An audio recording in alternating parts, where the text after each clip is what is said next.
waxaan intaanan u yeedhin gabadhaas aan rabaa inaan idinla wadaago maanso yar oo ugu talagalay hooyadii macaan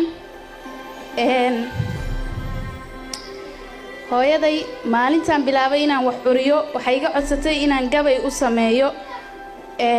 waxaan uga ballan qaaday inaan xafladan oo markaa ay ka harsaneed 2 sano aan uga akhriyo xafladaas hooyo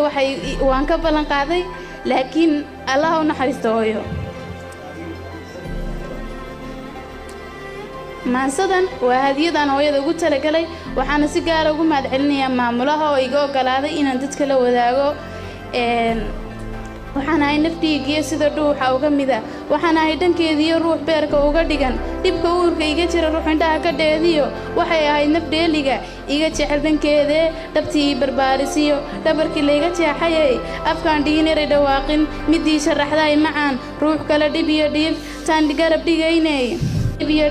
taani garab dhigaynay dhalaan baan ku ahaa indhaha aad ku dheehato sidaad igu dhaaranaysay miyaan ruux ugu dhigmaa qadarta ee baatimo xaggiisa aad u dhaadhacday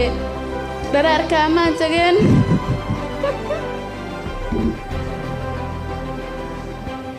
meel aad iga dheerto xaq weeyaan dhimashada iyo taadaasay dhaawacday ilaahay kaa mid dhiga